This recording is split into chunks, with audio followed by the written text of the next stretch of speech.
The French Revolution, Build-Up and Causes, audio lecture. Key concept. Overview. The French Revolution became the most momentous upheaval of the Revolutionary Age. It replaced the old regime with a modern society. It profoundly influenced future revolutions as well. Visual. Let's start by talking about the reign of King Louis XV after the death of Louis XIV. He will reign from 1715 to 1774. The nobility actually gained more influence back during his reign. He was not the strong king that his predecessor had been. His ministers and mistresses exercised undue influence on him, controlling affairs of state and undermining the prestige of the monarchy that had been established by Louis XIV. Judicial opposition in Paris and the provinces stated that the king could not levy taxes without the consent of the Parlement of Paris, one of those judicial councils that was run by the nobles, which acted as a representative of the nation, kinda sorta. It received major support from educated public opinion. Overview. France in 1789. France was in many ways the most advanced country in the world. It had the largest population in Europe. By this point, nearly 25 million people lived in France. It was the wealthiest country in Europe, but not per capita. It had a productive economy for a while. French exports were larger than Britain's to Europe and to the European continent for a while. French culture had dominated Europe during the reign of Louis XIV. 18th century French society was made up of three estates or classes.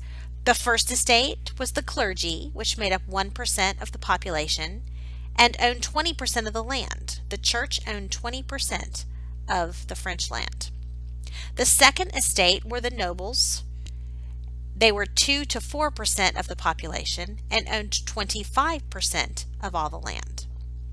And the third estate was everyone else, roughly 95% of the population, and that included everybody from rich merchants and professionals and bourgeoisie on down to the urban artisans, the unskilled workers, and the peasants.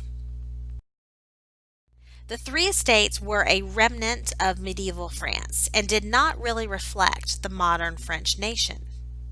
The clergy, as I said, first estate, less than 1% of the population of Catholic Church owned 20% of the lands. They were completely exempt from all taxes. The nobility, the second estate, 2 to 4% of the population, were also exempt from taxation, and they owned about 25% of the land. They enjoyed a significant resurgence in influence after the death of Louis XIV in 1715.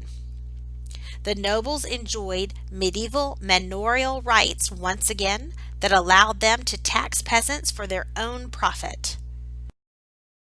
The third estate consisted of a few rich merchants or professionals, the middle class, urban artisans, unskilled workers, and the mass of peasants. It bore the largest share of the tax burden. The taille, which was the land tax, even though they owned very little of the land compared to the other two. The tithe was the church tax. 10% of every person's annual income had to go directly to the church in France. Peasants also had to honor feudal obligations such as taxes and fees imposed upon them by the landowners. The second estate taxed peasantry for its own profit. The corvée obligated peasants to work for nobles several days a year without any pay at all. You see below a period cartoon that illustrates the common complaint of the third estate. Peasants felt that they carried the financial weight of the clergy and nobility upon their backs. Yet, this was not as exploitive as serfdom was in Eastern Europe. So at least they had that going for them. The bourgeoisie, as the upper part of the third estate, demanded that political and social power be given to them to go along with their emerging economic power. And this will be part of the agitation leading up to the French Revolution. The bourgeoisie resented the first and second estates, who held most all of the political and social power. It wanted a reduction of privileges for the nobility and tax relief for the middle class. This will lead up to some of the causes for the French Revolution. Long-term causes we will discuss first. The breakdown of the old order, or the Ancien Regime, also known as the Old Regime. The French Revolution was partly influenced by the American Revolution. Many French soldiers had actually served in America, since the French government had helped to pay for the American Revolution in order to try to hurt England, whom they had just lost territory in the New World to, in the French and Indian War phase of the 7 Years' War. The French bourgeoisie and the lower nobility were actually intrigued by the American ideals of liberty that they had come into contact with when they were fighting in America. Also, these bourgeoisie had been indoctrinated into the Enlightenment ideals in France during the Enlightenment period. Massive French aid to the Americans increased France's already huge debt, however. The increased criticism towards the French government was spurred by rising expectations of the Enlightenment. They liked Locke and Montesquieu and Rousseau and the ideas of laissez-faire of Quesnay and Adam Smith. The middle class resented government interference in their economic activities. Criticism continued to mount concerning government inefficiency, corruption, and the privileges of the aristocracy, as Louis XVI did nothing to alleviate the problems for the financial situation in France. The legal system under Louis XVI was completely chaotic, with no uniform or codified laws. The divine right theory invoked by the crown did not fit in during the age of enlightened despots either. No representative assembly existed in France in reality. The three estates did not reflect the realities of wealth and ability in French society either. The immediate cause of the French Revolution was the financial mismanagement of France. During the reign of King Louis XVI, who reigned from 1774 to 1792, France was nearly bankrupt. By the 1780s, half of France's annual budget went for payment of interest alone on the mounting debt that had accumulated over the previous 3 generations of wars and lavish spending of the French king. The colonial wars with England were a big part of that. The French participation in the American Revolution was another part. A major issue was that the government could not declare bankruptcy as it had done in the past.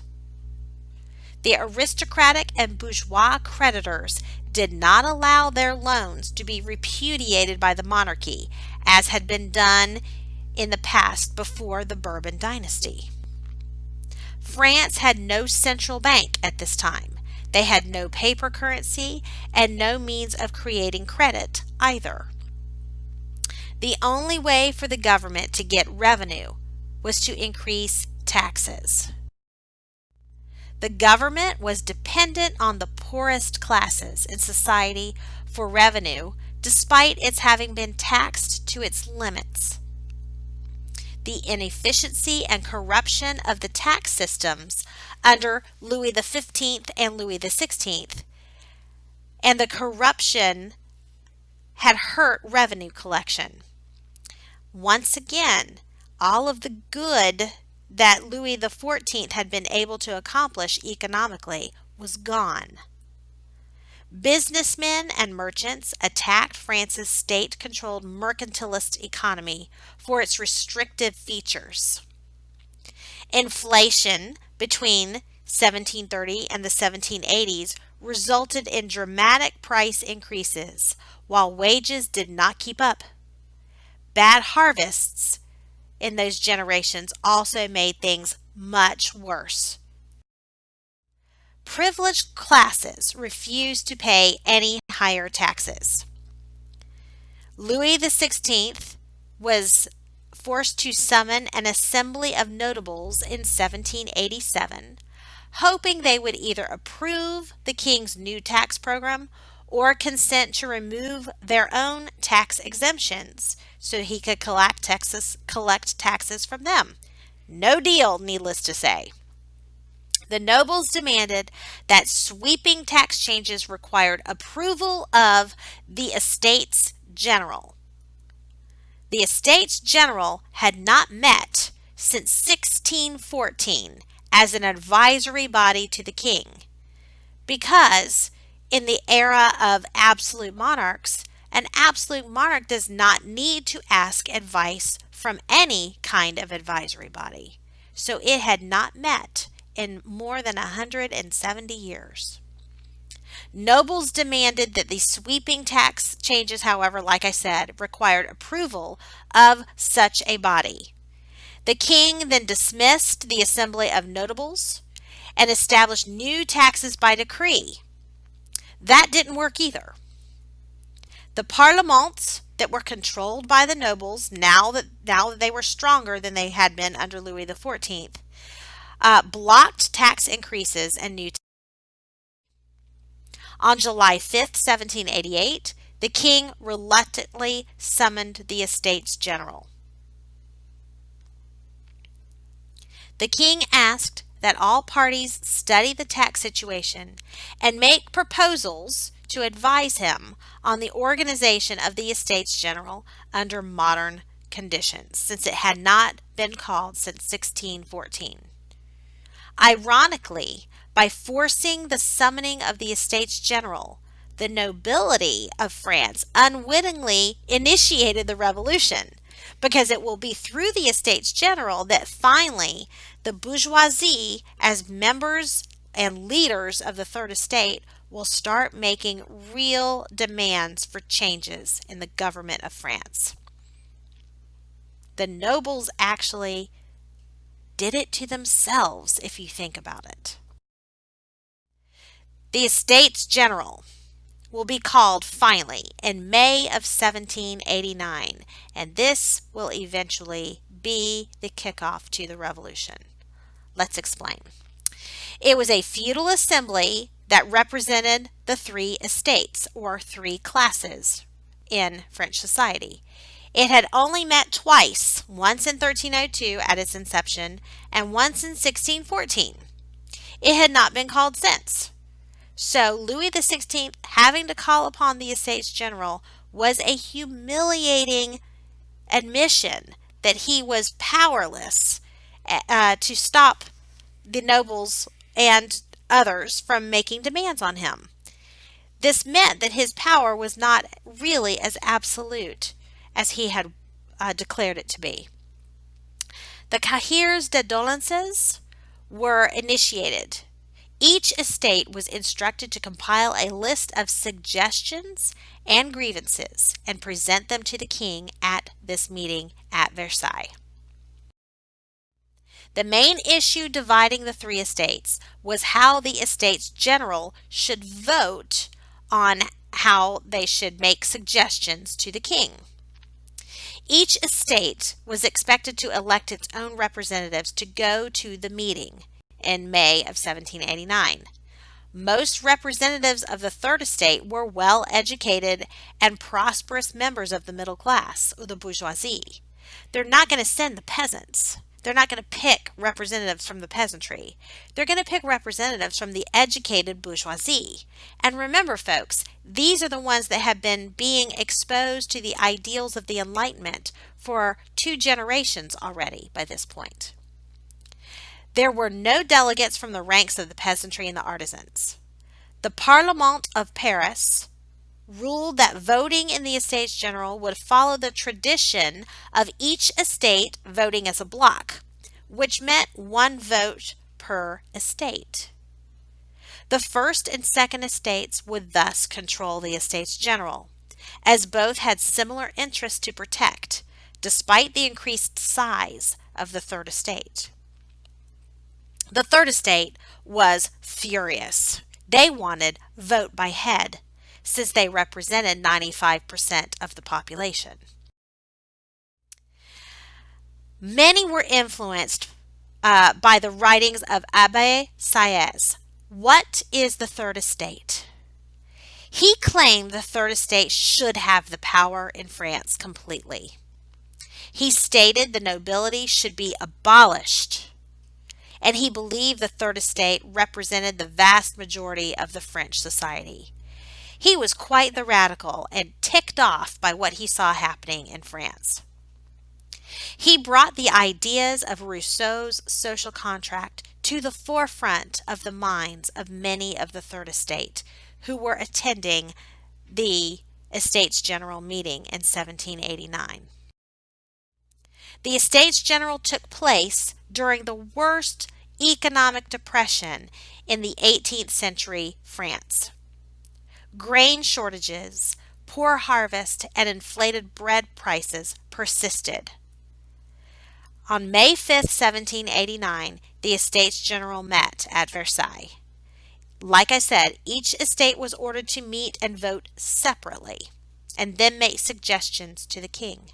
The third estate refused to meet separately and insisted that the entire Estates General vote together by head, like I said before. A 6-week deadlock followed. Key concept: the French Revolution and the Age of Montesquieu. The National Assembly came to be a thing in 1789 when the Third Estate ultimately made demands about the voting by head in the Estates General, and the deadlock ensued. On June the 17th, after the deadlock had reached a turning point and the Third Estate was locked out of the meeting hall at Versailles, the Third Estate declared itself the true National Assembly of France. When locked out of that assembly hall by Louis XVI, they met on an indoor tennis court 3 days later. The tennis court oath was signed on June 20th. The Third Estate, with this oath, swore to remain together until it had given France a constitution, meaning a constitutional monarchy, limiting the power of the king, and having the National Assembly be a new legislature that would check the power of the king, much like what we had in England with the constitutional monarchy. Here is a painting of the tennis court oath, June 1789. This moment is seen as the very beginning of the French Revolution. The Third Estate becomes the National Assembly, and the revolution begins. At this point is a revolution of words. Eventually, blood will be spilled. The Third Estate thus assumed sovereign power on behalf of the nation, at least in their own minds. In response, Louis XVI was furious, and he brought an army of 18,000 troops to Versailles, just in case a rebellion broke out. He wasn't really willing to use them on his people just yet. But there were several defections from the First and Second Estates that joined with the members of the Third Estate. And when that happened, the remainder of the nobles and clergy in the Estates General meeting said to Louis XVI that he should probably recognize the National Assembly, in order to keep rebellion and revolution from happening. So on June 27th, Louis XVI begrudgingly recognized the National Assembly after dissolving the Estates General. He was not yet willing to cooperate with them fully, however. The National Assembly was now dominated by the bourgeoisie, but they were still fearful of what the power of the king and the nobles and the clergy could do. This was the point of no return. The king was, of course, allied with the nobles and the clergy, while the Third Estate now feared the nobles more than ever. Those, of course, who had continued to support the king and the clergy. On July 11th, the finance minister Jacques Necker was removed from his duties by Louis XVI. This infuriated millions of French people who saw him as an ally to their cause, even though he was a member of the nobility.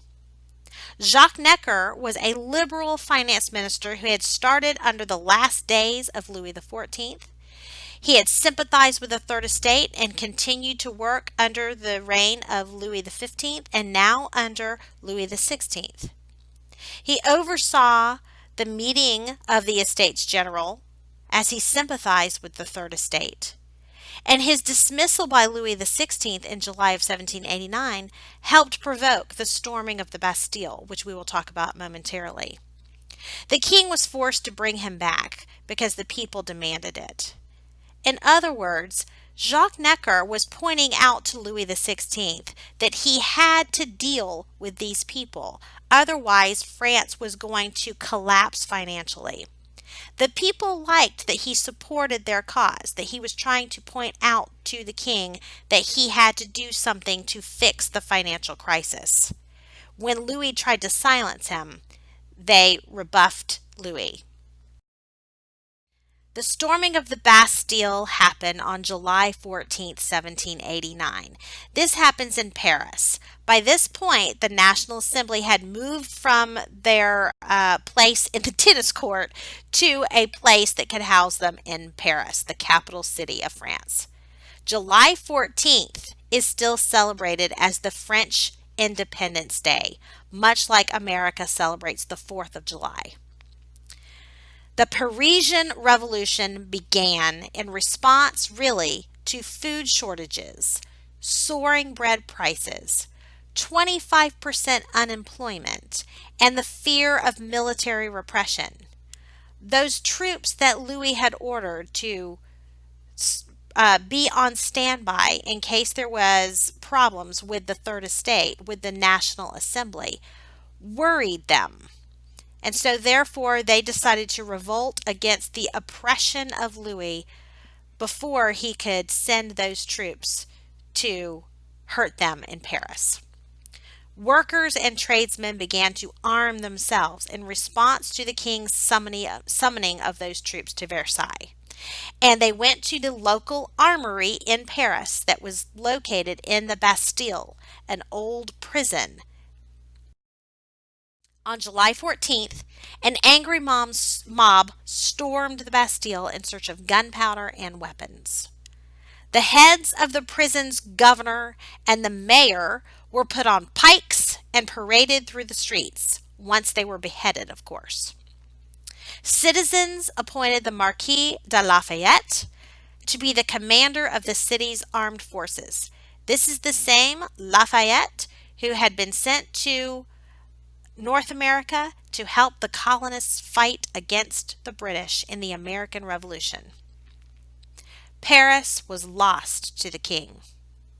The storming of the Bastille inadvertently saved the National Assembly and the revolution itself. The king had been prepared to use force to put down the new government, but this stopped him from being able to do that. The Bastille contained only 7 prisoners when it was taken. 98 attackers and 1 defender were killed during the actual fighting, although some officers were subsequently killed by the angry mob. The Bastille represented the old regime, the old way of doing things under absolute rule. And the storming of the Bastille ultimately represents the end of that old regime and the beginning of the idea that the people of France will no longer accept the absolute rule of a king. Eventually, this leads to widespread panic throughout the countryside.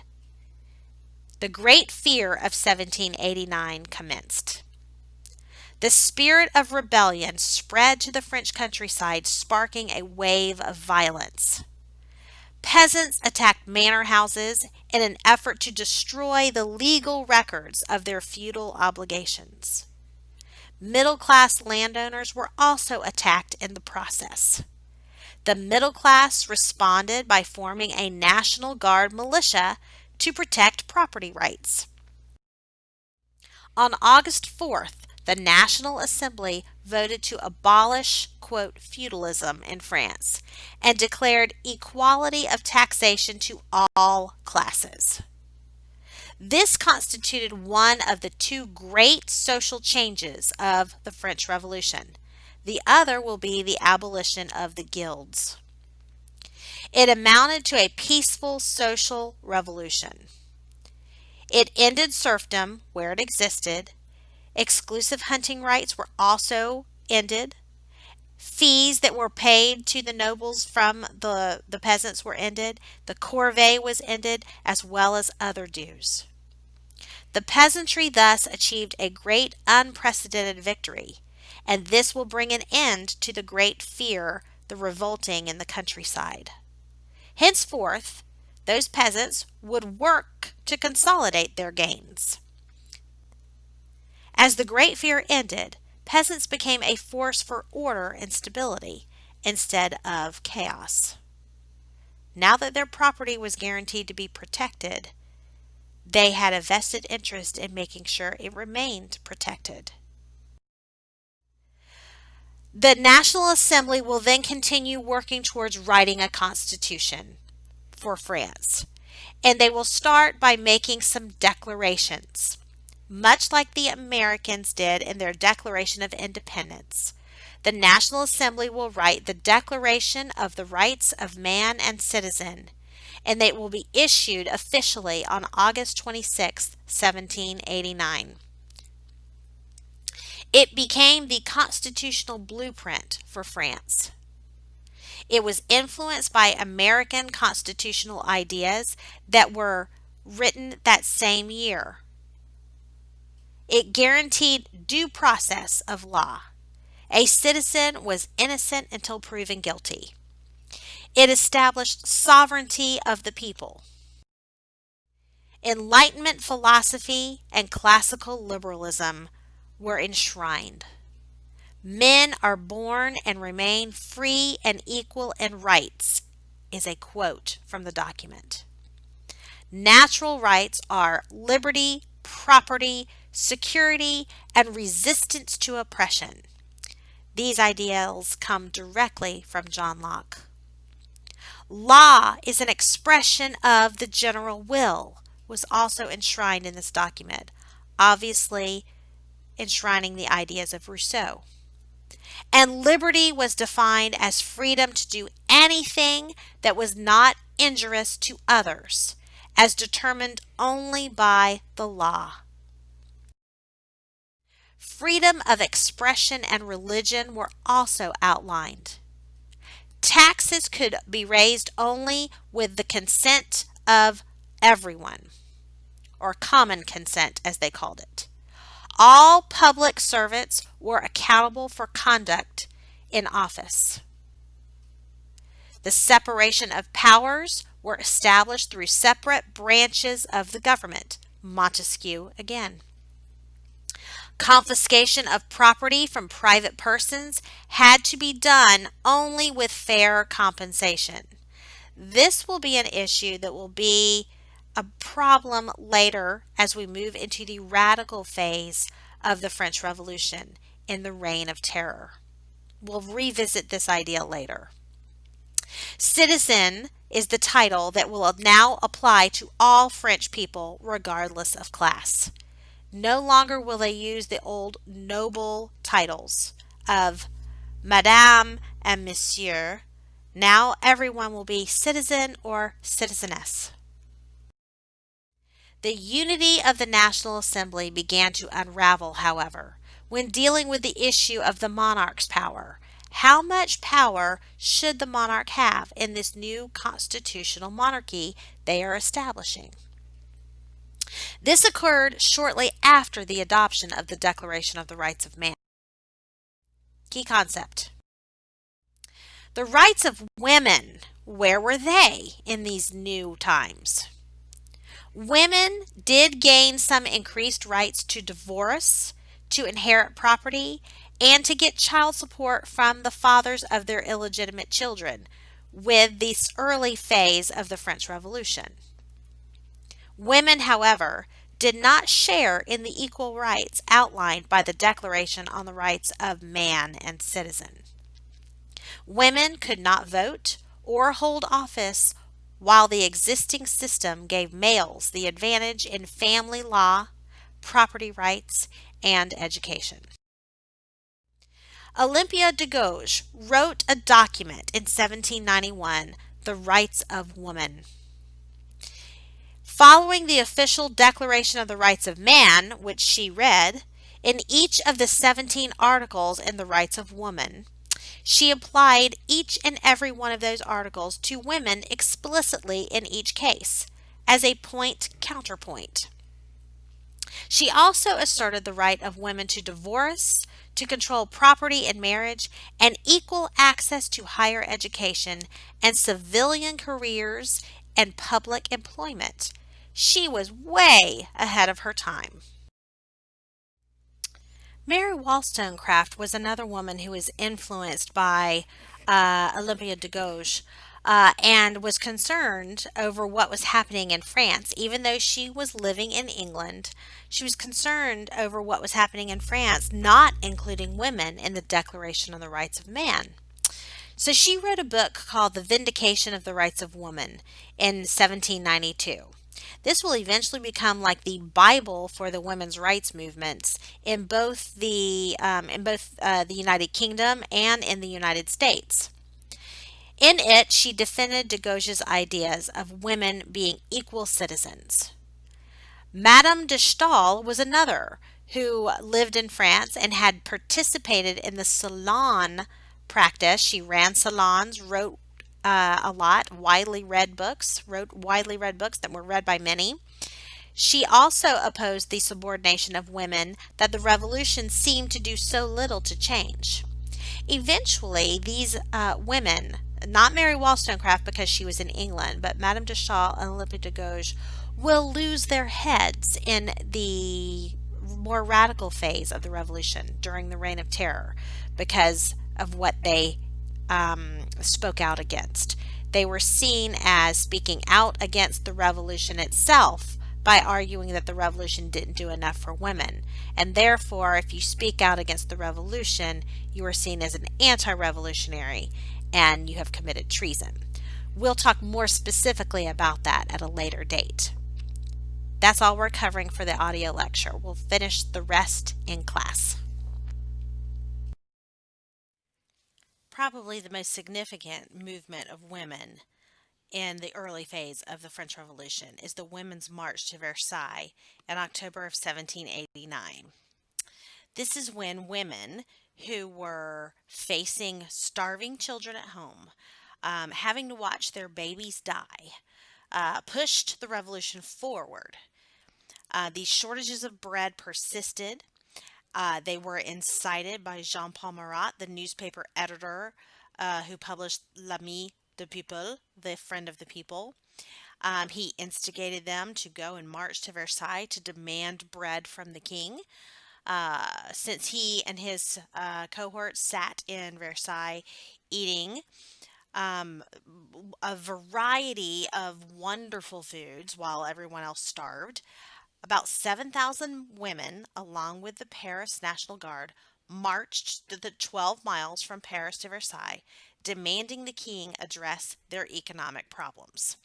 Women ultimately pushed through the gates and invaded the royal apartments and slaughtered bodyguards while searching for Queen Marie Antoinette. They really were after her because they hated her so much. She seemed so out of touch with the people. She was a foreigner. She played peasant in a village that she had created at Versailles so she could pretend to be a peasant, obviously having no real idea what the lives of peasants or the poor were like. The king and queen ultimately were forced to move to Paris. They were no longer allowed to live at Versailles. They had to move back to the old royal residence in Paris called the Tuileries Palace. And basically, they were no longer allowed to live the lap of luxury while the people starved without being under the watchful eye of the people at the capital in Paris. Also, the royal grain stores at Versailles were opened up to the people as well. On the way back to Paris, the violent crowd chanted, "We have the baker's wife, and the baker's little boy," referring to the Dauphin, who would be the next in line for the throne. They had the grain stores, and they had the king basically placing him under house arrest in Paris. Louis XVI met with the group of women in the palace and signed decrees guaranteeing bread in Paris at reasonable prices.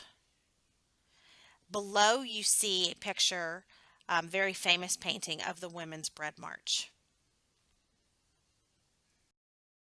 The National Assembly also moved to Paris and was intimidated a bit by the Parisian mobs. At this point, he who controls the mobs controls the revolution. And that seems to be the more radical minded people, like Jean Paul Marat. The king's power was reduced to a temporary veto in the lawmaking process. The king and the National Assembly made sure bread, however, was available to the masses to try to keep them placated. The more conservative revolutionaries, however, began to drop out of the assembly due to their disillusionment by mob violence that they saw everywhere, especially in Paris. The revolution seemed to be turning more radical by the day. But ultimately, the job of the National Assembly was to write a new constitution to create a constitutional monarchy for France.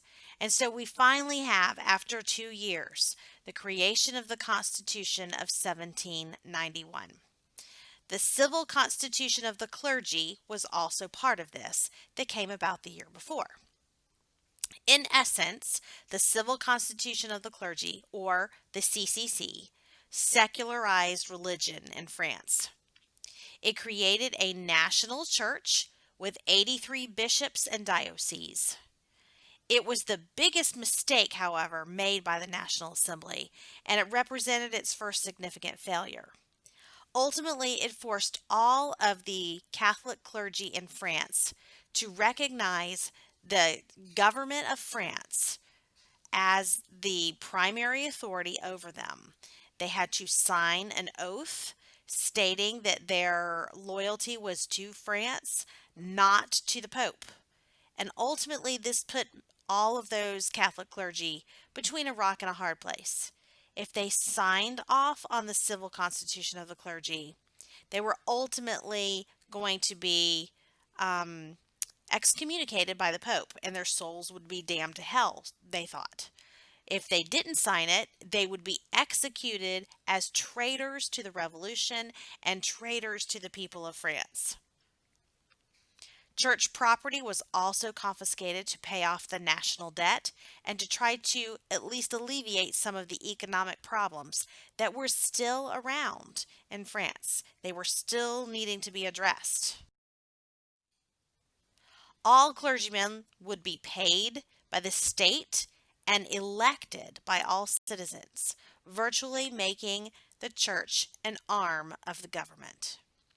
The clergy, like I said before, was forced to take a loyalty oath to the new government since the Pope had condemned the revolution. The clergy was forbidden to accept the authority of the Pope at all. So, folks, how are they still Catholic if they have to if they're forbidden to accept the authority of the Pope? The result?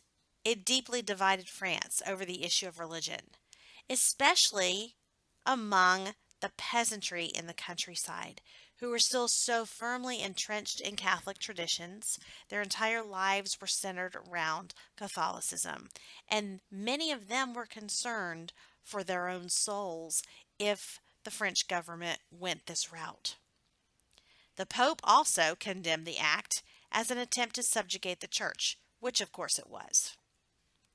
Half of the French priests refused to accept it, and they're known as refractory clergy as a result. Most of them would either flee France or be executed and become martyrs for what they saw as the freedom of religion. Key concept. France will, however, become a constitutional monarchy with the creation of the Constitution of 1791. It will have a unicameral legislative assembly, meaning a one-house legislature. The middle class controlled the government through an indirect method of voting and property qualifications. Half of males 25 and older were eligible to vote. So although we do have voting rights for people now, it's still very far away from being all men having the vote. Only half of the males throughout France, 25 and older, were eligible to vote through these qualifications. The nobility, however, was abolished. Nobody now was allowed to hold a noble title, and many of the old noble lands would be auctioned off to the highest bidders. And so many of those bourgeoisie will start to occupy those old chateaus in the countryside. The National Assembly divided France into 83 departments governed by elected officials. These were local government structures that would answer back to the National Assembly. These replaced the old provincial boundary lines that had been in place for several generations. A new system of law courts also was established and gave France a uniform administrative structure. Again, just like we had 83 departments of government, of state government, or local governments, I should say, we also have 83 dioceses for the church, and departments and judicial districts all together. Weakness? Well, it was not well enforced locally. And this will prove ruinous when war comes, because war will come. The other nations of Europe will be very concerned about what they see going on in France. And ultimately, it will become a war between France trying to defend their revolution and the rest of Europe trying to stop it. Economic reform, however, was put in place, and it favored the middle classes rather than the lowest classes, since the middle classes were the ones that were able to vote for National Assembly and also sit in the National Assembly. The metric system was put in place and replaced a sloppy system of weights and measures that had been in France for generations. And the La Chapelier Law of 1791 outlawed strikes, workers' coalitions, and assemblies. No guilds would be allowed.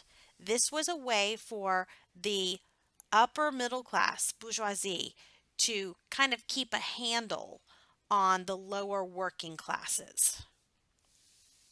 Monopolies were also prohibited, and internal tariffs were abolished. The assignat became the new paper currency in France. Former church property, as I stated before, was confiscated, and it was sold off to the highest bidder as well to guarantee the value of the assignat.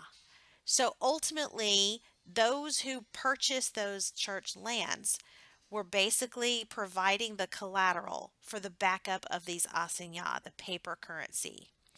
This was done to try to resolve some of the economic problems that had started the revolution in the first place, the bankruptcy. But unfortunately, it will not alleviate the inflation. Now, in June of 1791, King Louis XVI proved that he was really not willing to go along with the idea of being a constitutional monarch. This happened with his flight to Varennes. Louis XVI tried to escape France in June of 1791 to avoid approving the Constitution of 1791 that ultimately would reduce his power to a constitutional monarch. And instead, he was trying to go and raise a counter-revolutionary army with the émigré noblemen, those are the nobles that had left France, and to seek help from foreign powers like his in-laws in Austria. He, however, was found out and captured, and he was captured in a border town of Varennes. That's why we call it the flight to Varennes. And he and the queen and their son, the Dauphin, crown prince, became prisoners of the Parisian mobs as a result. They were brought back to Paris, and they were truly put under real house arrest at this point. Eventually, they'll be thrown into prison, and eventually the king and the queen will be executed as traitors to France.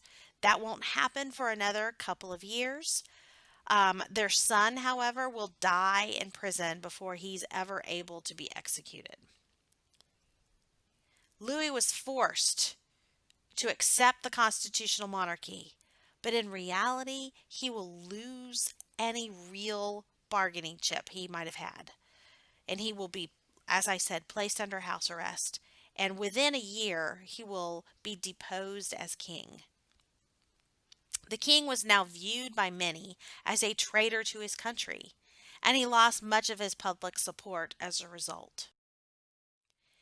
The international reaction to the French Revolution will now heat up as we enter the end of 1791. After the flight to Varennes, we start to see a shift in the tides away from the more moderate phase of the French Revolution, whose objective was to create a constitutional monarchy, and instead this shift farther towards the radical phase of the revolution, where the objective would be to get rid of the king and instead create a republic.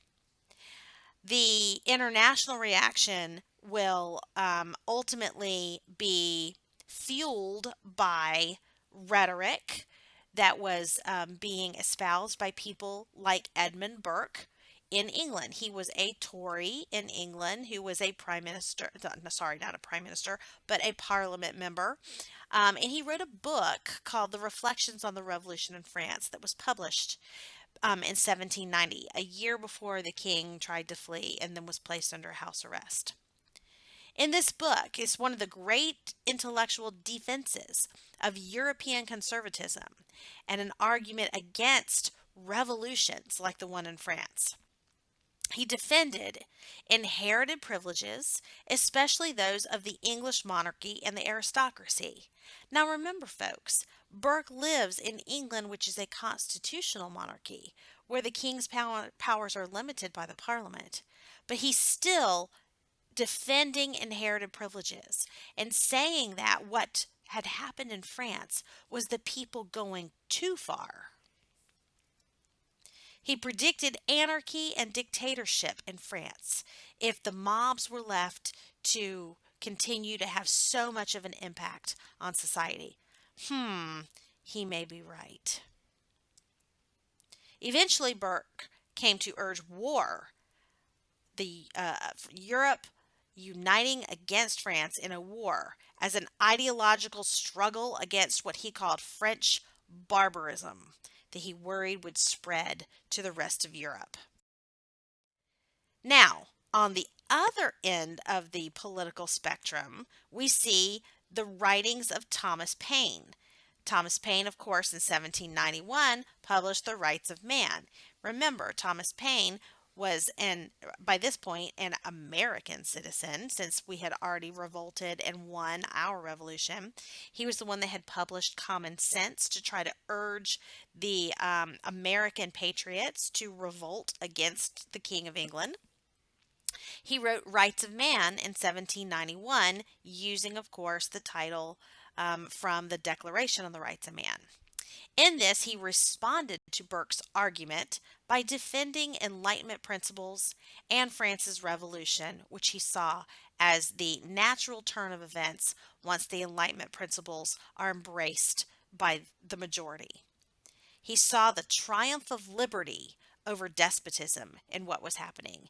And yes, things may get dirty for a while, but ultimately it would result in the triumph of liberty.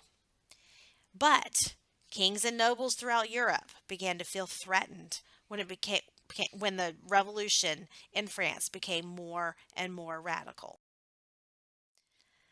Now, between 1791 and 1792, the National Assembly, which will now be referred to as the Legislative Assembly, has some decisions to make because the king has already proved himself not really willing to work as a real constitutional monarch, living under house arrest now in the Tuileries Palace after his attempt to flee the nation to restore himself back to absolute power with a foreign army. So, a completely new group of legislators replaced the old National Assembly in this new legislative assembly. New elections were held. They gave themselves a new name and a new role as they saw it. The new government reflected the emergence of political factions in France as well. These political factions in the revolution were competing for power. And the most important were those who were trying to push for France to become a republic and ditch the king altogether. These members that wanted a republic in France were younger and less cautious than members of the older National Assembly that had been in place before. The most important of these radical groups were the Jacobins, named after their political club, and they came to dominate the Legislative Assembly in the new elections that were held in 1791. The Jacobins ultimately will have two sections or branches, I should say, two branches within the Jacobin faction. You have the Girondins, which were a group of Jacobins that became the left or advanced party of the revolution in the Legislative Assembly. They were the ones that ultimately will win a majority in the Legislative Assembly, the Girondin Jacobins, and they will be the ones responsible for leading the country into war when the European coalition, meaning a coalition of European nations, is formed against France. They were passionately committed to a liberal revolution and creating a republic and ditching the king altogether. We'll talk about another branch of the party in a few slides. There were some domestic problems, however, that needed to be dealt with by the Legislative Assembly. The nation had become sharply polarized by this point. The economic and political chaos continued to mount. War was the main issue during this Legislative Assembly that met between 1791 and 1792.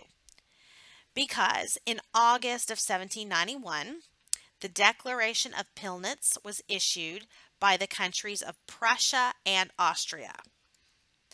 Ultimately, the émigrés, or those French nobles who had fled France beginning in 1789, influenced the leadership in Prussia and Austria to declare the restoration of the French monarchy as their goal. Now remember, the leadership in Austria are the in-laws of the French king and queen. Okay, remember, it is the queen's brother who is on the throne in Austria. Okay, The Austrian Emperor Leopold, at this point, is her other brother. It had been Joseph, now it's Leopold, would be willing to take military steps to restore order to France if all other powers joined him. And therefore, when Prussia comes along, they feel that they have a strong enough position to make this declaration, hoping to scare the legislative assemblymen in France into backing down. Now, Leopold did not expect to receive unanimous agreement among all the great powers, however. He knew that would be difficult, but he thought that he might be able to put some pressure on the revolutionaries in France. The declaration was really a bluff. It was intended to slow down the revolution and rid Leopold of the French emigres that were in his country, wreaking havoc on the peace in his nation, trying to push him into, a political situation in France that he really didn't want to get involved in. Leopold misjudged the French revolutionary sentiment. He thought that he could put some pressure on them, they'd back down, he'd be able to put his brother-in-law and his sister back on the throne in France and have no real big problem. He was wrong. The Republican sentiment in France gained strength in response to the Declaration of Pillnitz, ultimately stoking the fire, if you will, for war amongst the French revolutionaries against those European forces. Had the exact opposite effect that Leopold had hoped. The Legislative Assembly ultimately declares war on Austria in April of 1792. It was fueled by ideological fervor and anti-Austrian sentiment, very much pushed by the Girondin Jacobins that had won a great number of seats in that legislative assembly. The Girondins became the party of the international revolution. They now were hoping that they could spread the revolution to other nations as well. They claimed the revolution could never be secure in France until it had spread to the world. This will lead to the War of the First Coalition, meaning the first European coalition against France. And this war will actually go on between 1792 and 1797. The French revolutionaries now have a real issue. They have to raise the army to fight against Europe, but they also have to try to maintain the revolution at home. There were still folks at home that were not happy with the radicalization of the revolution at home. And so they had to fight to maintain their gains at home while fighting to, keep themselves in power abroad and not have France lose itself completely to a foreign power. They were really in a bad situation. The French revolutionary forces would be soundly defeated in the early phases of this war by the Austrian military. Only the conflict between the Eastern monarchs over the division of Poland, that partitioning of Poland that we talked about in the earlier unit, saved France from defeat. They were otherwise occupied with what was going on in Poland.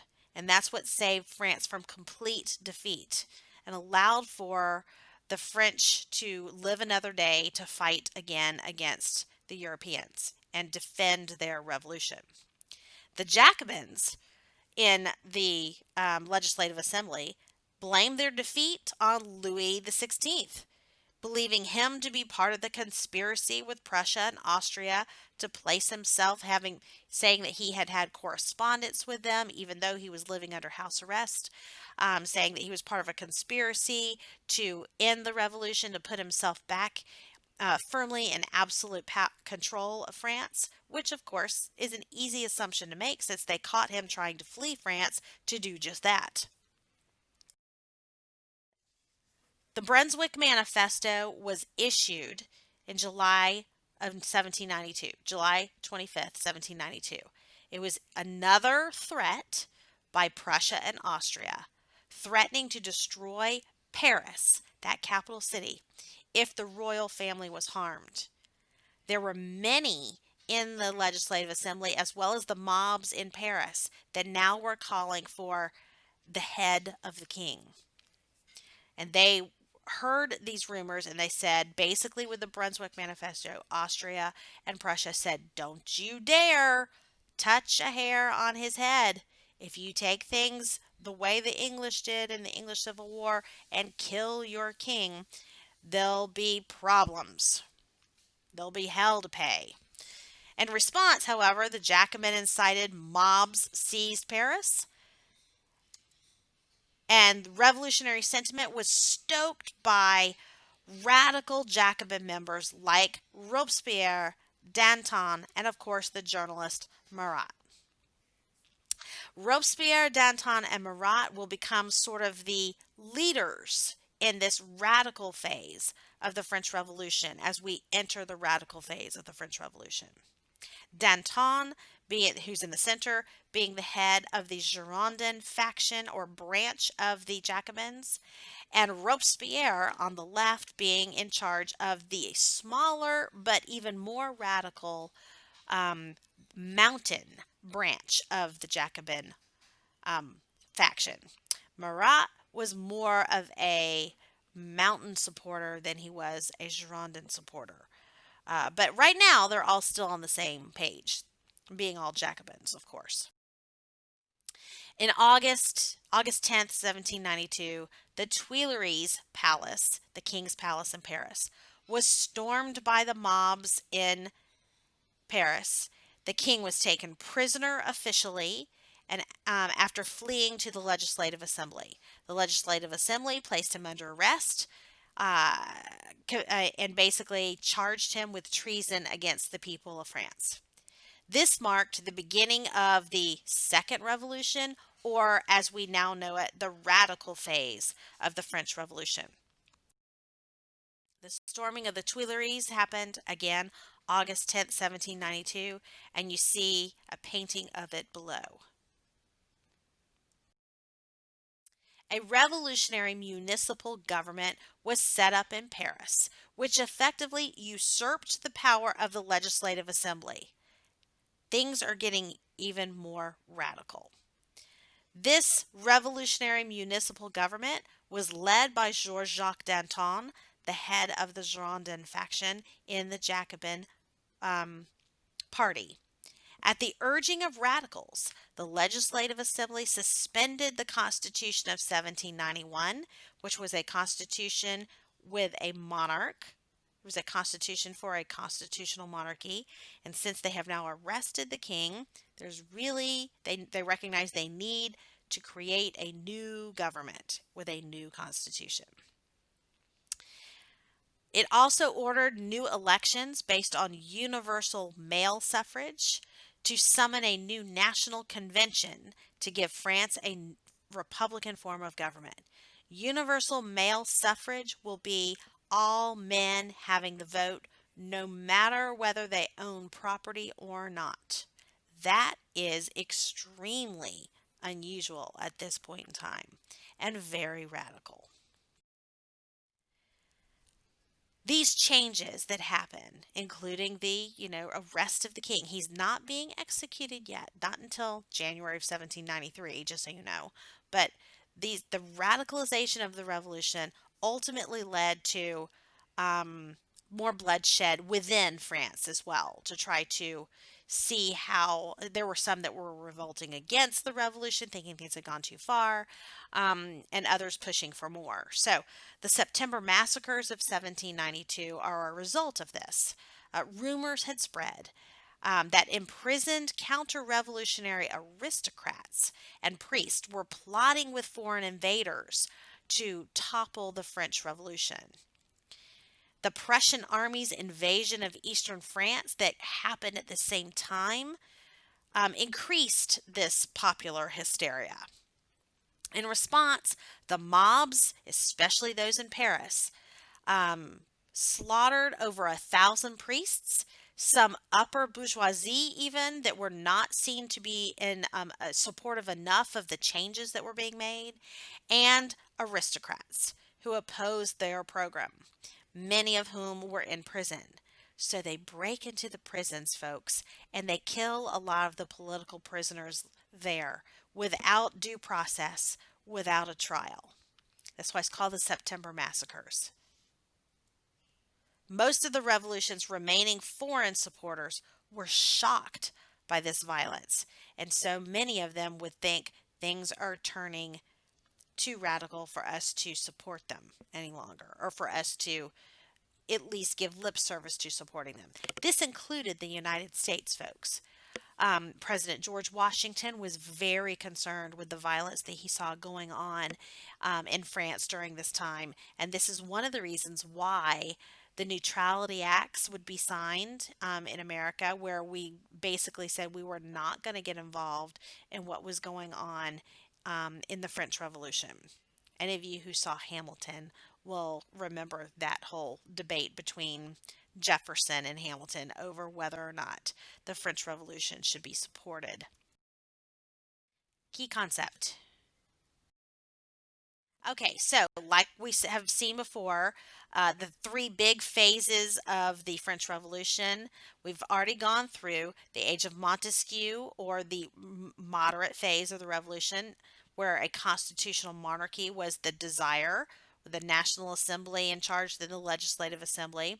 But then we have shifted into the more radical phase of the revolution, sometimes known as the Age of Rousseau, the Republic, if you will, 1792 to 1799 now, where we will see the National Convention being in charge of things, and then eventually the Directory. We'll get there in a moment. And then the last phase of the French Revolution, which we'll get to in the next lecture for this unit, is the Age of Voltaire. Voltaire being a supporter of enlightened despotism. Napoleon, this is the Napoleonic era, when Napoleon ultimately takes charge, becomes an emperor. He establishes first the consulate, of course, and then becomes an emperor. Let's talk more now about this Age of Rousseau, or the radical phase of the French Revolution, 1792 to 1799.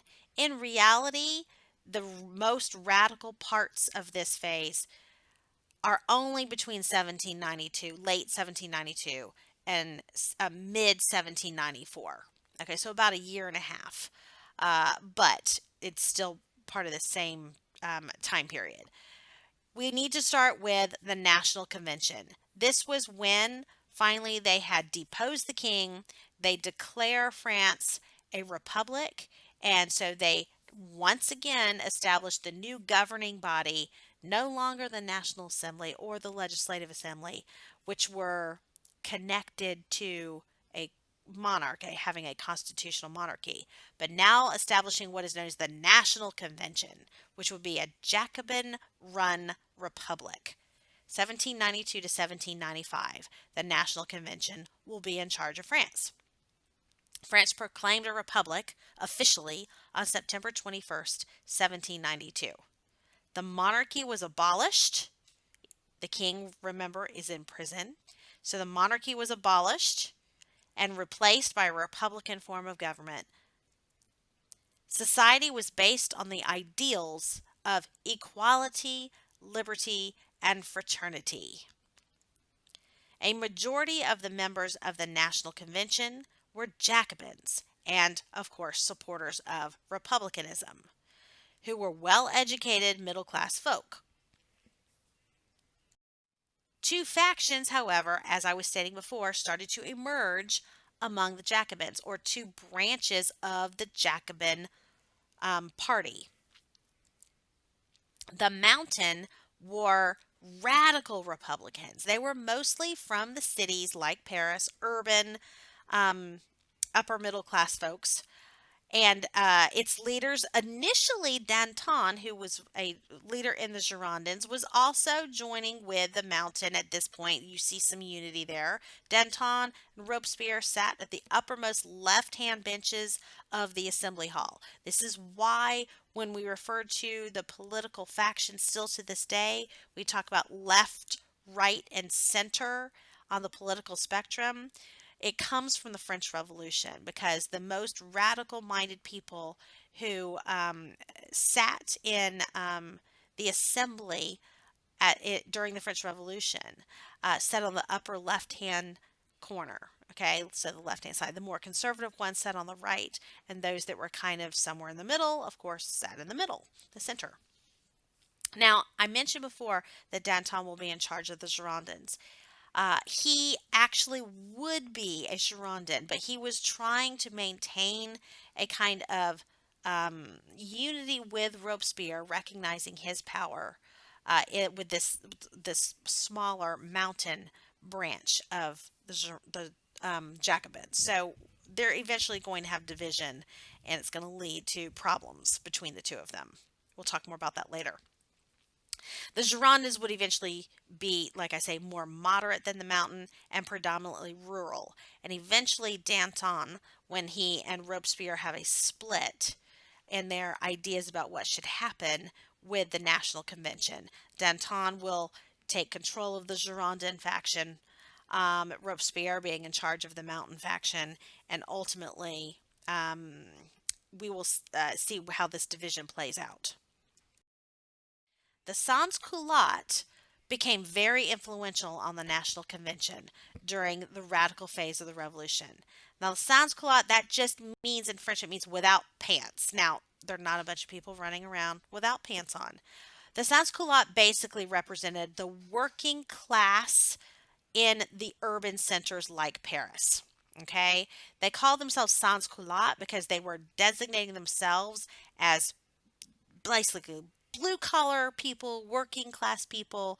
They were not fancy pants people like the nobles, meaning the nobles were the ones who wore the knee breeches and the tights and the fancy pants shoes. These guys were regular working class people. They had to wear long trousers because they worked for a living, and if their legs were exposed, they could get harmed and injured. So the sans-culotte meaning without knee breeches, basically saying that they are working class, blue collar people. They were predominantly, as I said, working from the working class. They were extremely radical. They would be supportive of the Jacobins, especially those mountain Jacobins. They were a separate faction from those in the National Convention, however, and had an economic agenda. They wanted more pay for the working class, and they wanted the National Convention to start enacting more economic reforms, not just political reforms. And they oftentimes got violent when they weren't listened to by the National Convention, those guys in charge. Their violence and influence kept the revolution moving forward. And especially when you had somebody like Marat who would publish in the newspaper things that should be dealt with, and these mobs would then go and do it. For example, he might print that, somebody was not supportive of the revolution by charging, like a butcher, charging too much for his meat, putting his thumb on the scale, if you will. That was seen as price gouging, which was seen as counter revolutionary activity. He'd publish this in the newspaper. He'd name names. And the next morning, you'd find that butcher hanging from one of his own meat hooks because the mobs got in charge, got a hold of him. That's who the sans-culottes were. Again, he who controls the mobs can control the revolution. They were the ones responsible back at the beginning phases of the revolution for storming the Bastille. They were the ones, like the women, marching to Versailles during the Women's Bread March, driving the king from the Tuileries and from Tuileries Palace in 1792. When they placed him under arrest formally, and of course the September massacres that happened in 1792. These were the ones basically behind all of the mob violence. They also feared that the National Convention might be too moderate, so they continued to push for more changes to happen and more radical reforms to happen. They favored direct democracy in their neighborhood clubs and assemblies, the local governing forces, together with a mass uprising, if necessary, against the convention itself, if the convention did not do what they wanted to have done. You see pictures here of a male sans-culotte on the left and a female sans-culotte on the right. known for their longer trousers. This is a painting that shows, it was actually on a pamphlet that shows I guess you would say, the symbol of the radical phase of the revolution, the symbol of the sans culotte, if you will. Um, the red bonnet, the Parisian bonnet, was known as the working class hat, if you will, the hat of the sans culotte. And you see the image on the left says liberty, equality, fraternity, or death.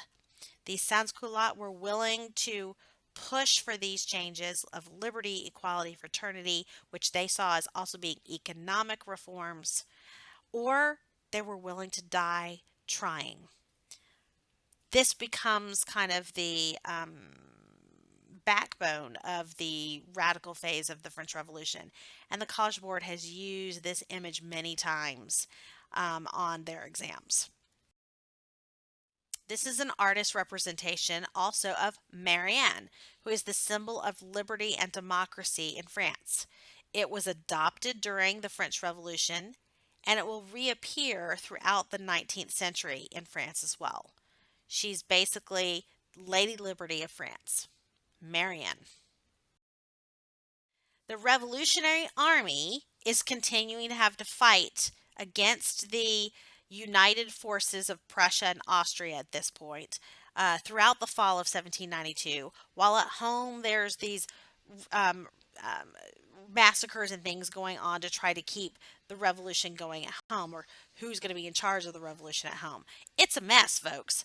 But ultimately, the Revolutionary Army did win some victories finally in the late fall of 1792 after being beaten to a pulp a few months before, and that increased the morale of the country.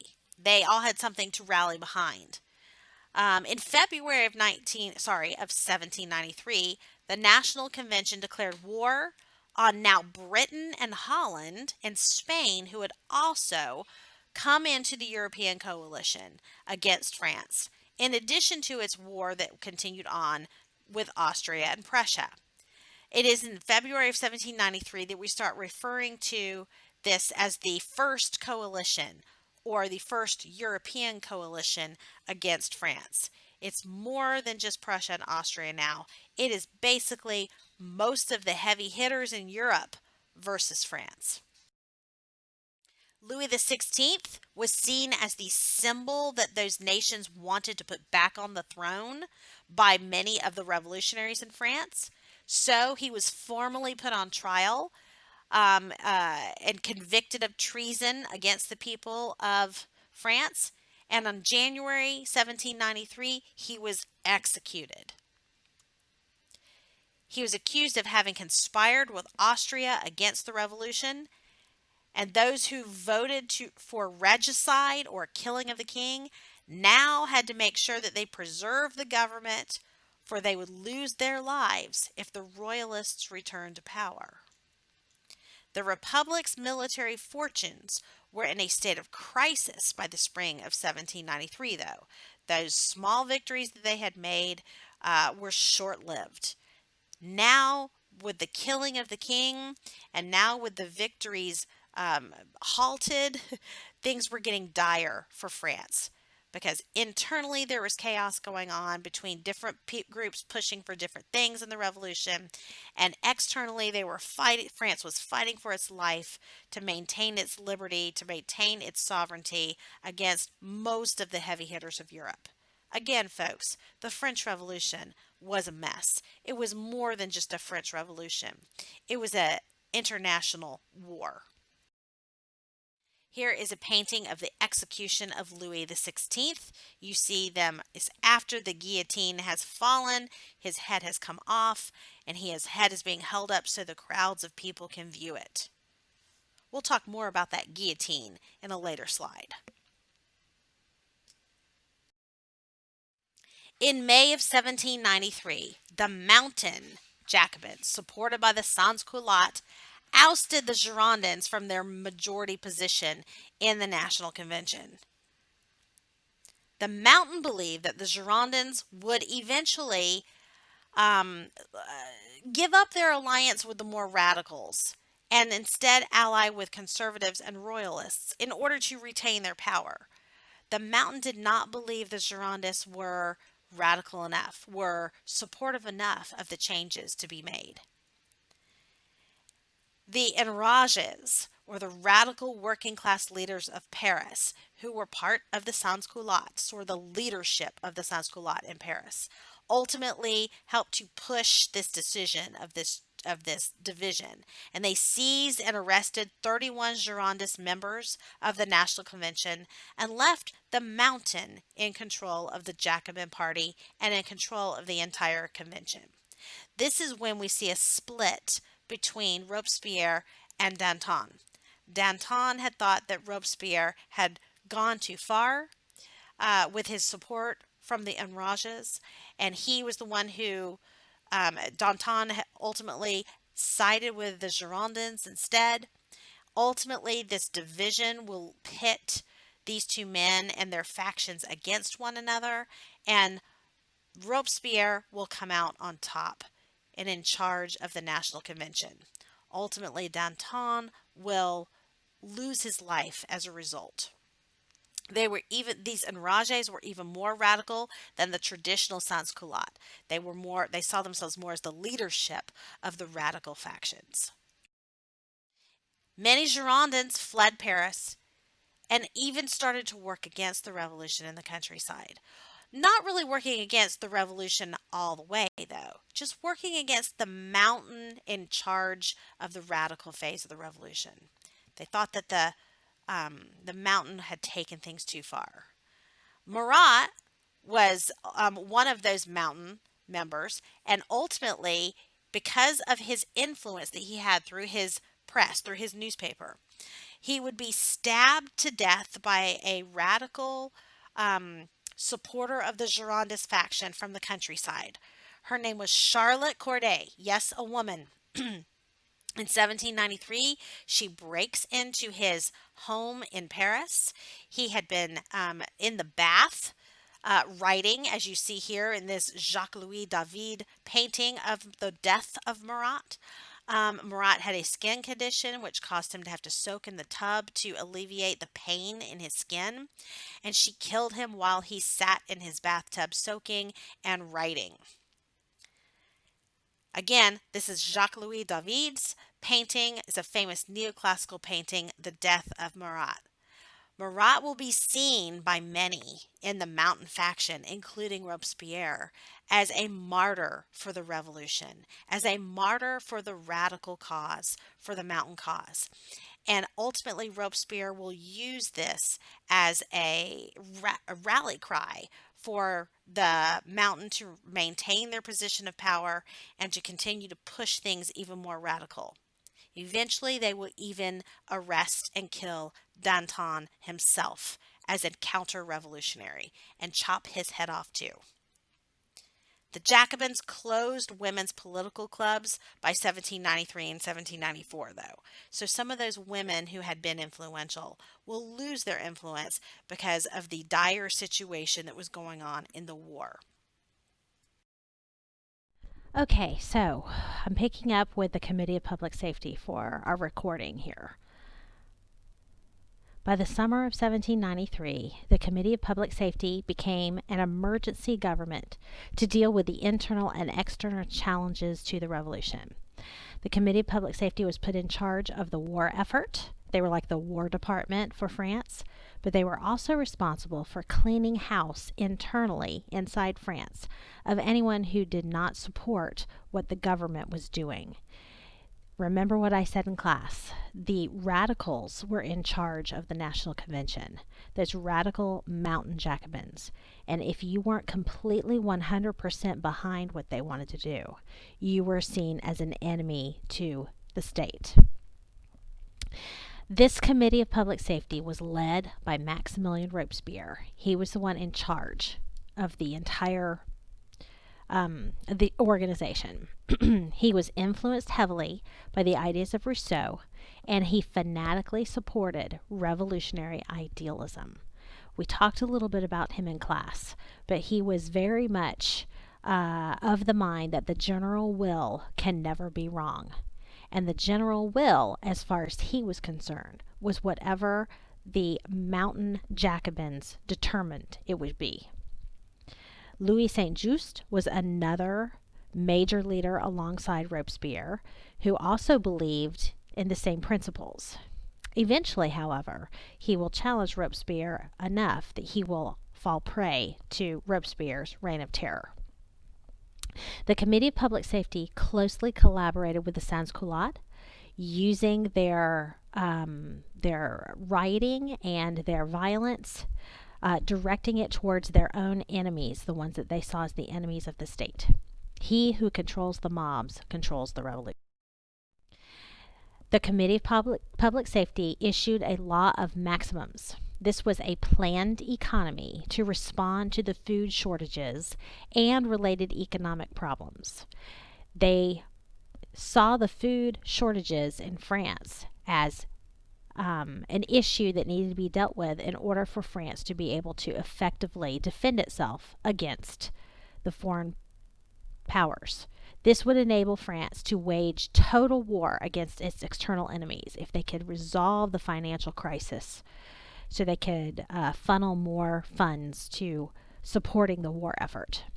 So the government decreed a maximum allowable price, especially fixed in paper assignats, the paper currency that they had established, for key products like bread. Bread was not allowed to cost more than a certain amount in order to make sure that there was enough for everyone, and also there was enough to feed the troops. The government also nationalized many small workshops and small businesses, and requisitioned raw materials and grain from peasants in order to make sure that the army was properly supplied. This was at the expense of those peasants. They could requisition complete harvests from peasants and say that it was needed by the army. If the peasants disagreed, they would be seen as being counter-revolutionaries and would be rounded up and brought before the National Convention and most likely executed for counter-revolutionary activity. If they did agree to it, oftentimes it would ruin them financially, and they wouldn't be able to feed their families. But as we said before, the general will can never be wrong. And the belief of Rousseau and his followers, like Robespierre, was that if people would put aside their individual desires for the good of the community, all would be better. That good of the community, remember, was the general will. Arms and munitions were also produced for the war effort through this law of maximums. In effect, it was an early version of socialism, where the government dictated what people could produce, how much they could charge, etc. Slavery was abolished in the French Caribbean colonies like Santo Domingo and in Haiti as a result of this. Military victories led to the desire to spread revolutionary ideals outside of France as well. As territories were gained from the other European coalition members, France, as they had victories, wanted to spread these ideas of the revolution. Ultimately, Napoleon will benefit from this. As he takes over other territories and spreads revolutionary ideals, he ultimately is able to force his own will on those people and take over and become their emperor. That will be dealt with more in the Napoleon audio lecture. Lazare Carnot was the one responsible for reorganizing the French army at the behest of the Committee of Public Safety. He issued a levée en masse, which is basically a massive call to arms. The entire nation was conscripted into service, as the war was now defined as a national mission. Everyone was involved in the war effort. Men to fight, women to help supply the troops with food and with uniforms, etc. The size of the army grew to 1 million men, and this was unprecedented in the history of European warfare.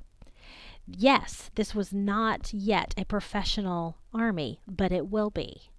One of the things that comes about because of the French Revolution is the idea of promotion by merit. Now that anyone was allowed to participate in the armed forces, not just the nobles, if you could prove yourself worthy on the battlefield, you could rise through the ranks of the military.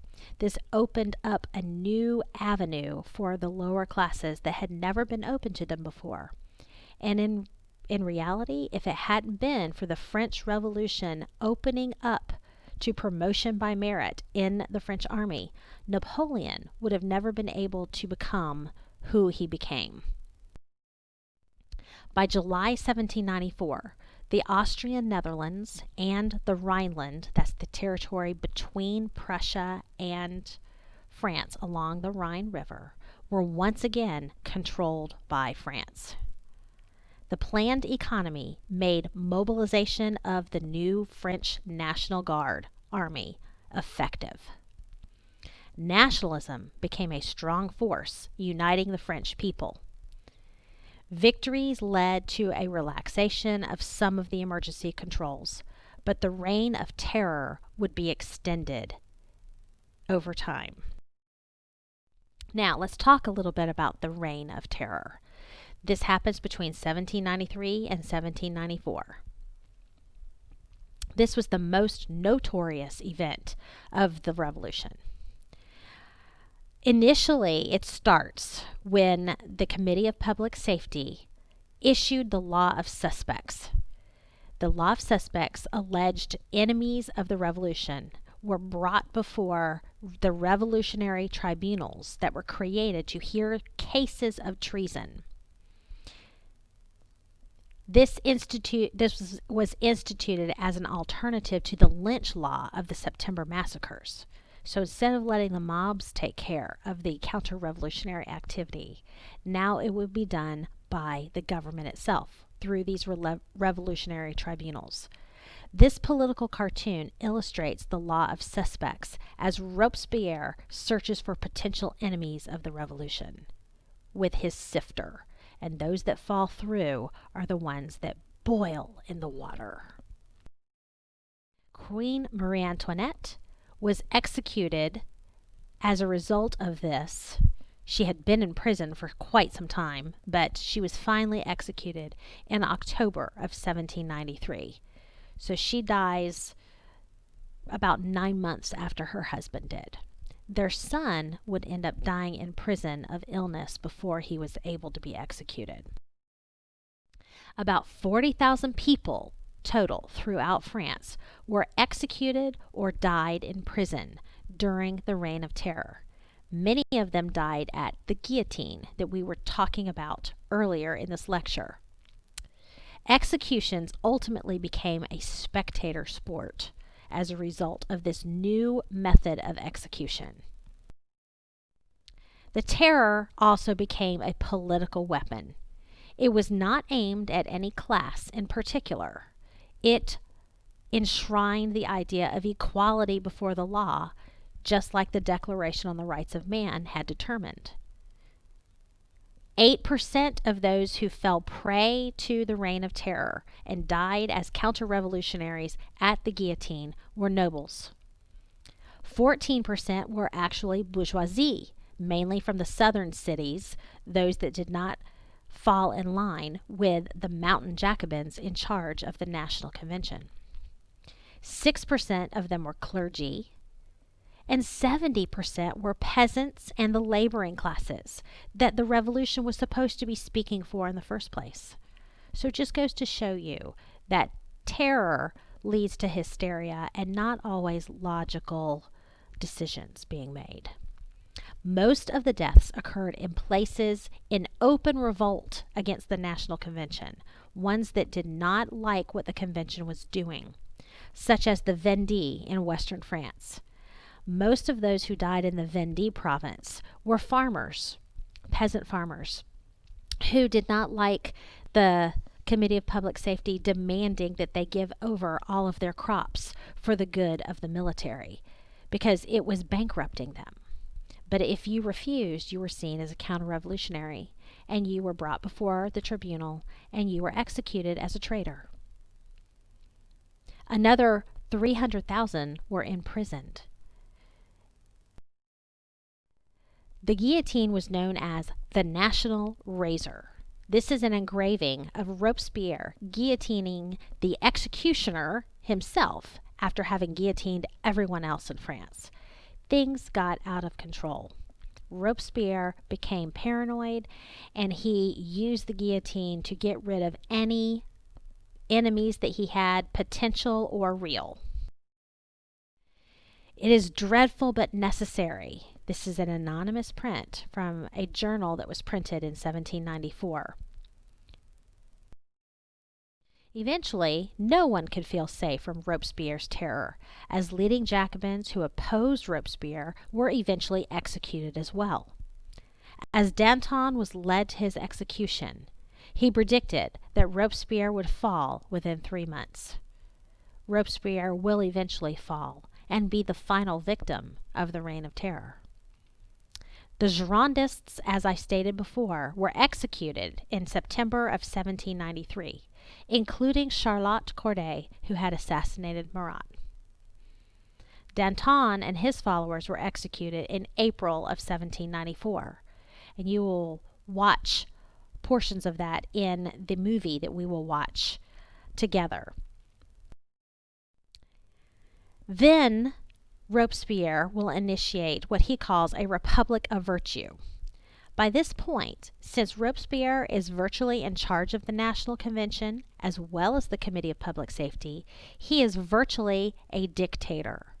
And so he initiates what he sees as the best things for France. A Republic of Virtue emerged as a new political culture to inculcate revolutionary virtue. Robespierre was a little cray-cray. Okay, so what he thought should be revolutionary virtue was what he wanted to instill in all people of France.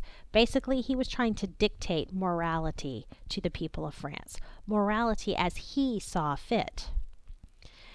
He issued, in order to de-Christianize France, he issued what he called the cult of the supreme being. This was introduced in June of 1794. It was a deistic natural religion that was enforced, not an organized religion, so very much based on Enlightenment principles. The Republic recognized the existence of God and the soul's immortality, but it rejected organized religion. It rejected Catholicism. It rejected the supremacy of the Pope, etc. Notre Dame Cathedral was converted from a Catholic cathedral into what was known as the Temple of Reason, a shrine to reason, no longer a religious building. A new revolutionary calendar was also introduced by Robespierre and his cronies in the National Convention. They issued the revolutionary calendar in late 1793 to try to reduce all of what they saw as religious and royalist influences on the calendar that had existed before. And it was also an attempt to support the metric system. Catholics were now firmly against the convention. The revolutionary calendar removed Sundays. It created 10-day work weeks with no real weekend, and each month would be renamed to titles that mimicked the time of year, whether the climate or something like that. It took all kind of religious references away from the calendar. And this, along with the cult of the supreme being, when people were forced to, de-Christianize French society, rubbed people the wrong way. This will eventually lead to the end of the Reign of Terror. People grew weary of the terror. Opposition to Robespierre mounted by July of 1794.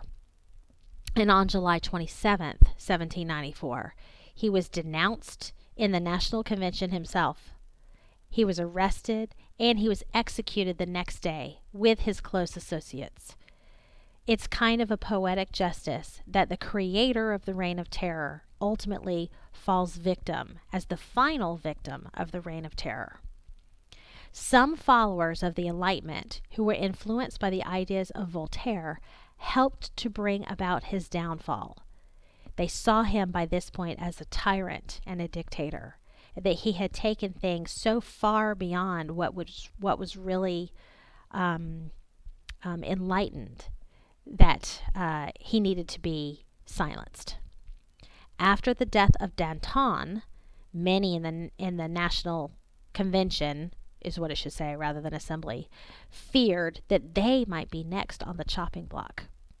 Robespierre was turning his wrath onto the members of the convention itself, even those that had once been his supporters. So some felt that the only way to stop him from executing them all is to finally end his reign of terror by executing him. The working class radicals no longer supported him after the deaths of other left-wing radicals that he killed. So he lost the support of the sans-culottes as well. The Thermidorian reaction is what the fall of Robespierre is called, and it will end the Reign of Terror. It's called Thermidorian reaction after the new name of the month of July, Thermidor. It constituted a significant swing back to the right as a knee-jerk reaction, kind of like the pendulum swinging we've been talking about, after things had gone so far radical to the left. A right-wing swing towards more conservatism started again. Respectable bourgeoisie lawyers and professionals who led the liberal revolution back in 1789 were now able to come back in and reassert their authority. These were the folks that had originally wanted a constitutional monarchy.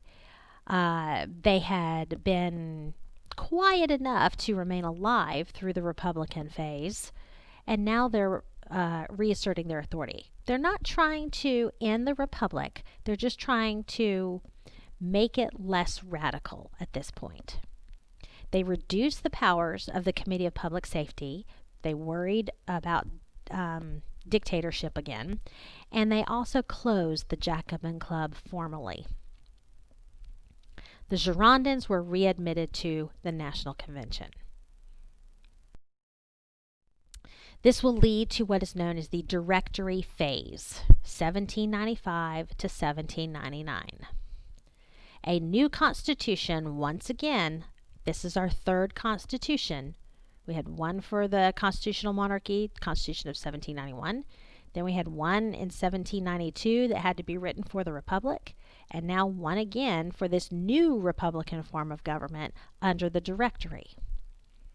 A new assembly chose a 5-member executive branch to help govern France.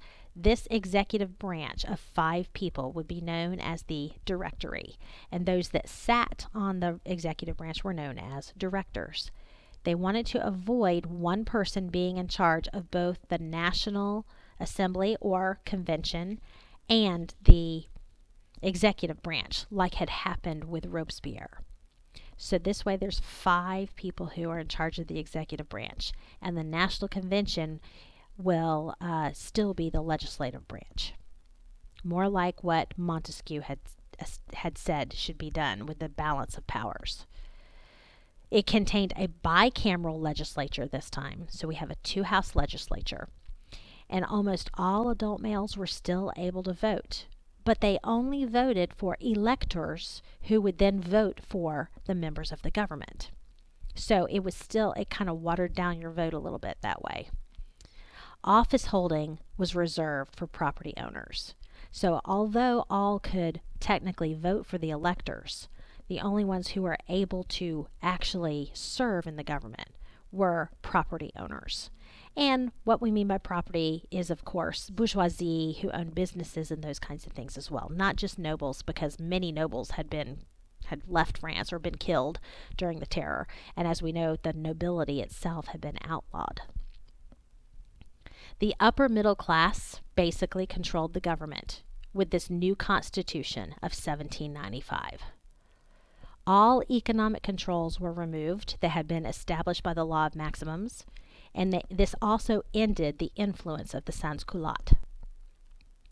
More paper money was printed without collateral to back it up, and the assignats ultimately will be devalued as a result of this. The idea of the Directory doing this was to try to solve some of the economic crisis, but without something to back up the paper money, like we discussed in class, it ultimately causes massive inflation, and that will be a problem that the Directory will not be able to handle through its duration. That's going to help allow for the rise of a military dictator like Napoleon. Prices were allowed to rise sharply as a result of. Now, challenges to the Directory. As you see the picture on the right, the young Napoleon will eventually be a big challenge. But initially, he pledged his support to the Directory after Robespierre's fall. In October of 1795, the aristocracy attempted a royalist uprising against the Directory. This rebellion was put down with the help of Napoleon Bonaparte, who had risen through the ranks of the French military because of his talents on the battlefield. Napoleon later bragged that he had ended the royalist uprising with a whiff of grape shot, which are cannon blasts at his opponents. And the event ultimately led to the beginning of Napoleon's rise of political influence. He became a superstar in the minds of the French people. He was seen as the savior of France against the foreign powers, as well as against the royalist uprisings within France. Thus, the constitutional republic made itself dependent on military protection from its very beginning. This will lead to a conspiracy of equals led by Gracchus Babeuf. It was formed to overthrow the Directory and replace it with a dictatorial, quote, democratic, end quote, government. I know that sounds like a contradiction in terms, and it really was.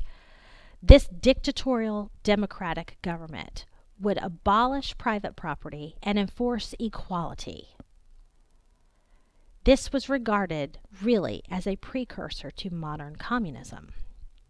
The Directory repressed the conspiracy of equals without difficulty and eventually guillotined Babeuf. They did so with the help of and the support of Napoleon and the military.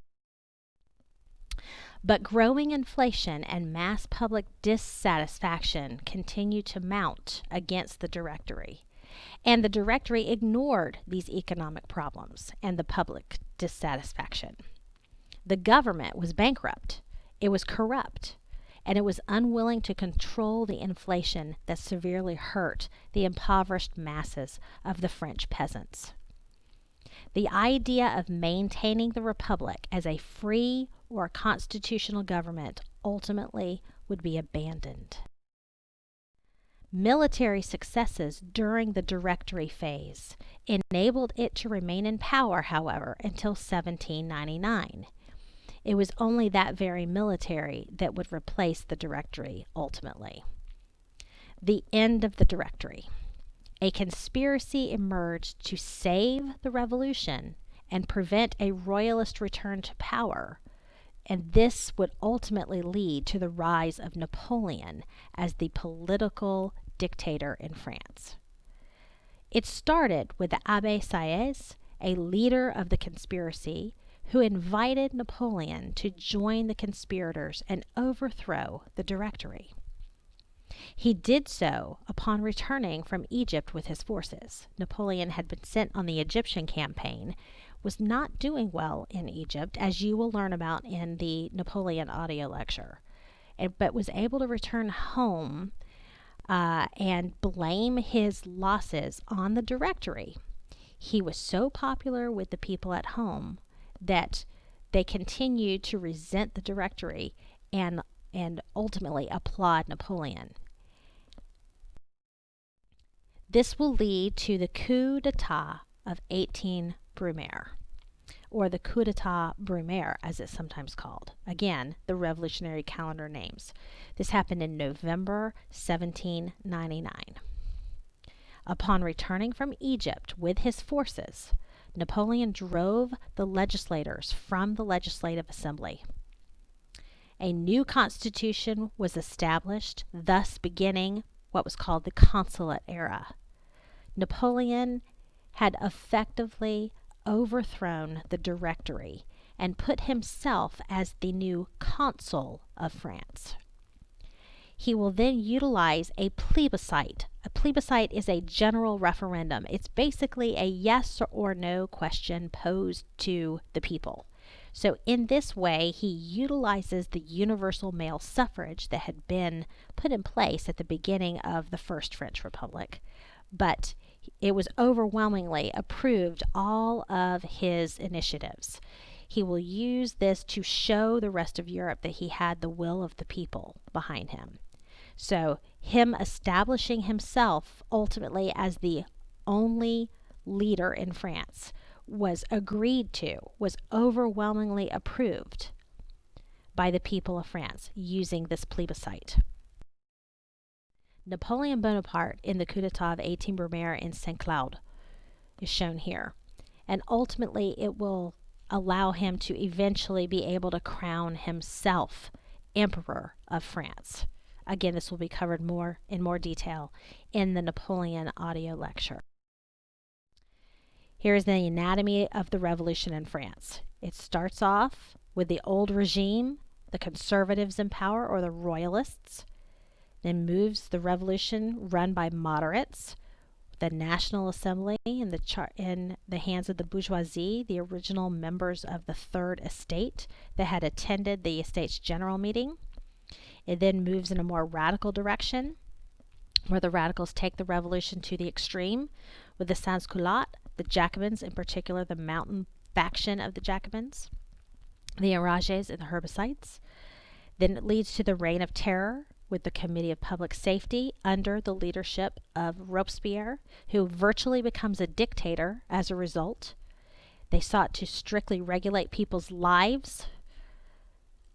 And then it leads to Thermidor, or the Thermidorian reaction, a move away from the extremism of the Reign of Terror, with the execution of Robespierre as the final victim of the terror, and leading to the Directory, which ultimately leads to the rise of Napoleon. And then in the next lecture, in the audio lecture of Napoleon, you'll learn about the restoration, eventually, the return of conservatives to power after the fall of Napoleon. We will talk after Christmas about Louis XVIII coming to power after the defeat of Napoleon. Thank you.